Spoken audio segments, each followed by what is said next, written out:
And this module is related to the evolution of modern world economy, where we are focusing on the world of pre-industrial Europe. Basically ہم یہاں پہ یہ سمجھنے کی کوشش کر رہے ہیں کہ جو یورپ کی اسٹیبلشمنٹ ہوئی اس سے پہلے ورلڈ کیسا تھا، اس کی کیا فارمیشن تھی، اور دنیا کس طرح ایک دوسرے کے ساتھ ٹریڈ کے کانٹیکسٹ میں، بزنس کے کانٹیکسٹ میں کنیکٹڈ تھی، یا وہ کنیکشنز گرو کر رہے تھے، ایمرج کر رہے تھے. The growth of towns and market functions پہلا جو ٹاپک ہے ہم اس کو فوکس کرتے ہیں، جس میں ہم بیسیکلی یہ فوکس کریں گے کہ کس طرح یہ ٹاؤنز اور جو مارکیٹس ہیں وہ اسٹیبلش ہوئیں. تو اربن سینٹر ایگزسٹ کرتے تھے بیسیکلی جو ایک وائڈر سوسائٹی کا کانٹیکسٹ ہے، کیونکہ جب پاپولیشن گرو کرنی شروع ہوگی اور اربنائزیشن کی طرف پروسیس سٹارٹ ہوا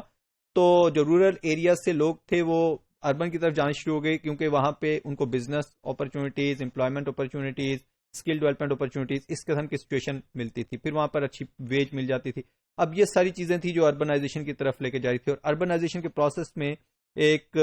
اربن سینٹرز جو ہیں وہ بنتے جا رہے تھے، ڈیولپ کرتے جا رہے تھے. ابراہم 1978 میں اس کو اس طرح ایکسپلین کرتا ہے کہ field of action integral to some larger world and within which the interactions and contradictions of that larger world are displayed with special clarity.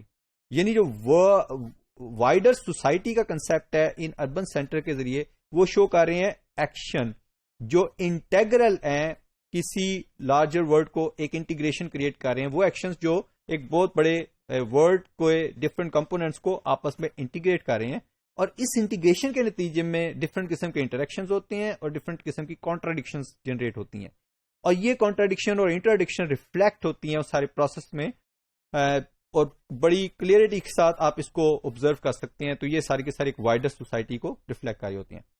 3rd century A D کے بعد کیا ہوا تھا کہ Roman world empire disintegrated more towards northern European periphery compare to Mediterranean core. یعنی وہ اپنے businesses کو ایکسپینڈ کرتے گئے، نارتھ سائڈ پہ زیادہ چلے گئے، نارتھ یورپ کی طرف، اور وہ پیریفری کا ایریا تھا. اب بیسیکلی کور پیریفری کا کنسیپٹ اس وقت پوری طرح کلیئر نہیں تھا، لیکن اوور دا ٹائم اب وہ ویزیبل ہو گیا. تو پہلے پیریفریز جو ہوتی تھی وہی ہوتے تھے، جہاں اربن سینٹر ہوتے تھے وہ کور ہوتے تھے، اور جو اربن سینٹر کنیکشن کریٹ کرتے تھے وہ پیریفریز سے کنیکٹ کرتے تھے، کیونکہ را مٹیریل اور سپورٹ میکانزم جو ہے، فیکٹر پروڈکشن جو ہے، وہ سارے کے سارے پیریفری سے اویلیبل ہو جاتے تھے. اب کیپٹل انویسٹمنٹ جو ہے بہت زیادہ ہونی شروع ہو گئی، اور یہ کیپٹل انویسٹمنٹ جو ہے وہ ضروری تھی economic revival of southern urban centres کے لیے، اور دوسری طرف یہ لنک ہو رہا تھا، کریٹ کر رہا تھا ایک میری ٹائم ٹریڈ کے لیے ایک لنک بھی کریٹ کر رہا تھا. پھر دوسری چیز یہ ہو رہی تھی کہ جو لگژری آئٹمز ہیں ان کی ٹریڈ ہو رہی تھی، اور یہ ایشیا اور مڈل ایسٹ سے موو کر رہے تھے، جو کہ اٹالین مرچنٹس لے کے آتے تھے، وینس کے، جنوا کے، فلورنس کے اور میلان کے، اور یہ یورپ لے کے آتے تھے. اور یوں یہ یورپ میں لگژری آئٹمز جو ہیں وہ اٹالین ٹریڈرز کے ذریعے پہنچنا شروع ہو گئے. اب جو لگژری آئٹمز تھے ان کی اپنی ایک ایلیٹ مارکیٹ تھی. ظاہری بات ہے کہ لگژری آئٹم جو ہے وہ عام پبلک یا میسز جو ہے وہ بائی نہیں کریں گے، تو اس لیے ان کی، اور سوشلی ڈومیننٹ پیپل کون تھے جو کمانڈ کرتے تھے اوور لینڈ کے اوپر اینڈ رورل پاپولیشن کے اوپر؟ آپ سمجھ لیں لینڈ لارڈ تھے جو زیادہ تر آن کرتے تھے، ایلیٹ گروپ کو ڈومینیٹ کرتے تھے، اور وہ ریسورس آنر ہوتے تھے، اور وہ یہ لگژری آئٹمس بائی بھی کرتے تھے. وہ اپنی ویلتھ کہاں سے ڈرائیو کرتے تھے؟ ایگریکلچر سرپلس سے، کیونکہ ان کے پاس ہیوج ایگریکلچر لینڈ ہوتی تھی، اور یا اینڈ کہہ لیں کہ دونوں یہ سچویشن ہو سکتی ہیں کہ منوپلی ہوتی تھی، ان کو منوپلی پروفٹ چارج کرتے تھے وہ لانگ ڈسٹینس ٹریڈ کے اوپر، کیونکہ بیسیکلی وہ ٹریڈ کو فائنانس کرتے تھے، انویسٹمنٹ کرتے تھے اور ٹریڈ کرتے تھے، اور اس ٹریڈ کو چونکہ خود ہی آن کر رہے ہوتے تھے، بڑے لیول کے اوپر ہوتے تھے، ان کی ایک منوپلی ہوتی تھی، تو اس لیے وہ ہائی پروفٹ چارج کرتے تھے، اور وہ پروفٹ ان کی ویلتھ کو ایکومولیٹ کرنے میں مزید سپورٹ میکانزم پرووائڈ کرتا تھا. 13 سینچری میں کیا ہوا؟ Lucrative trade merchants became rich, کیونکہ جو اس ٹریڈ میں، اس لگژری آئٹم کی ٹریڈ میں جو مرچنٹ انگیج تھے وہ بھی ریچ ہونا شروع ہو گئے. کیوں؟ اس میں پروفٹ مارجن زیادہ تھا. اس کے بعد ان کو پتا ہے کہ جس کو ہم سیل کر رہے ہیں، جو ہمارا کنزیومر ہے، وہ اس کی پیئنگ کیپیسٹی ہائی ہے، تو اس لیے وہ بھی ہائی پروفٹ چارج کرتے تھے. تو اس طرح ان کا پروفٹ مارجن بھی بڑھتا گیا، ان کا شیئر بڑھتا گیا، اور وہ چیز ویلدی ہو گئے، اور انہوں نے خود ڈیمانڈ جنریٹ کرنی شروع کر the same kind of luxury items کی. تو added more demand in that. Elite satisfied their demand via urban markets. So consumption focus was on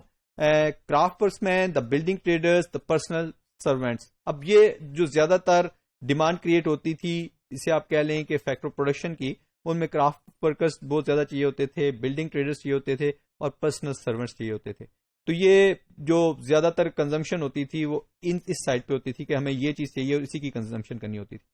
urban economies جو تھی وہ بیسیکلی فوکس کرتی تھی ٹریڈ اور مارکیٹنگ کے اوپر, یعنی ساری ٹریڈ اور مارکیٹنگ اربن اکانومی ہی ہو رہی ہوتی تھی, رورل میں نہیں. رورل جو ہوتا تھا وہ بیسیکلی مینوفیکچرنگ کی طرف زیادہ اس کی اورینٹیشن تھی, کیونکہ رورل ایریاز جو ہیں وہ ڈفرنٹ قسم کی جو ایگریکلچر آؤٹ پٹ پروڈیوس کرتے تھے اس سے ریلیٹڈ جو مینوفیکچرنگ ہوتی تھی وہ اس میں انگیج ہوتے تھے. پری انڈسٹریل یورپ کو اگر دیکھیں تو پارشل کمرشلائز تھا, land base self subsistence existence system exist کرتا تھا, کیونکہ لوگ زیادہ تر جو اپنی لینڈ اون کرتے تھے وہ اپنی لائف کو اسی کے اوپر ڈپینڈ کر کے گزارتے تھے, اور جو زیادہ جن کے پاس ہوتی تھی وہ پھر لینڈ لارڈ بن جاتے تھے, وہ پھر ڈومیننٹ پولیٹیکل ایلیٹس بن جاتے تھے. لمیٹڈ والیوم آف ٹریڈ ہوتا تھا کہ high degree of political regulation. اب یہ جو ٹریڈ ہے وہ بہت زیادہ نہیں ہوتی تھی, اس کی سب سے بڑی وجہ تھی کہ جو پولیٹیکل کنٹرول ہے وہ بہت زیادہ ہوتا تھا اور وہ ریگولیٹ کرتے تھے اس کو, اس وجہ سے ڈسٹریبیوشن سسٹم افیکٹ ہوتا تھا. مطلب یہ نہیں ہوتا تھا کہ جو بزنس ہو رہا ہے, ٹریڈ ہو رہی ہے, اس کے افیکٹ سب کو ایکولی ہوں گے اور سب اس سے benefit same type of benefit لیں گے. یہ ہوتا تھا کہ جو پولیٹیکل ایلیٹس ہوتے تھے وہ اس کا ایک میجر چنک جو ہے بینیفٹ کا وہ ایکوائر کر لیتے تھے اس ڈسٹریبیوشن سسٹم کے ذریعے, کیونکہ وہ بہت زیادہ ریگولیشن کرتے تھے, اس کو کنٹرول کرتے تھے. اب مارکیٹ فنکشن جو ہوتا تھا وہ basically food supply food and related kind of things to urban population from surrounding rural economies and linked local economy to world market. اب یہ جو سارے کا سارا مارکیٹ کا فنکشن ہے, بیسیکلی جو اس وقت مارکیٹ فنکشن کرتی تھی وہ دو کام کرتی تھی. ایک طرف تو وہ جو پیریفریز میں رورل ایریاز کے پروڈکشن ہو رہی ہے different kind of food items اور اسی طرح کے جو اسٹیپلس کی وہ اربن سینٹر کو پرووائڈ کرتی تھی, اور دوسرا اس اربن سینٹر کو انٹرنیشنل کانٹیکسٹ میں لنک کرتی تھی, جا کے جس طرح وہ لگژری آئٹم جو ہیں وہ دوسری کنٹریز سے یا دوسرے ایریا سے ریجن سے موو کرتے تھے تو وہ اس کے لیے کنیکٹیوٹی جنریٹ کرتی تھی. Purchasing power of elite groups actually basic stimulus تھی ٹو مارکیٹ ٹرانزیکشنز کے لیے, کیونکہ جتنے ایلیٹ گروپس کی پرچیزنگ پاور بڑھ جاتی تھی اتنی مارکیٹ ایفیشینٹ ہو جاتی تھی, اس کی پروڈکٹیوٹی انہینس کر جاتی تھی اور اتنا زیادہ اسکیل اس کا ایکسپینڈ کر جاتا تھا. لیکن جتنی ان کی کم ہوتی تھی پرچیزنگ پاور میں اگر کمی آ جاتی تھی ڈیو ٹو سم ریزن تو وہ مارکیٹ ڈاؤن ہو جاتی تھی.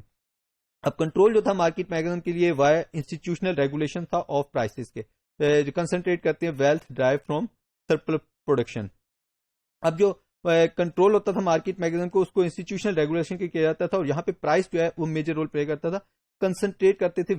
ویلتھ جو ہے وہ سرپلس پروڈکشن کے ذریعے کنسنٹریشن ہوتی تھی ویلتھ کی, یعنی جو ساری کی ساری ویلتھ ہے وہ اکومولیٹ ہو رہی ہے اس پرائسز کے ذریعے جو وہ چارج کرتے تھے ان کے, اور وہ پرائس میں ڈفرنس جو آپ کہیں پروفٹ مارجن بہت زیادہ رکھتے تھے وہ پروفٹ مارجن کو ہیلپ کرتا تھا ان کی ویلتھ کو اکومولیٹ کرنے کے لیے. تو یہ سارے کا سارا پروسیس جو ہے اس طرح چل رہا تھا اس میں.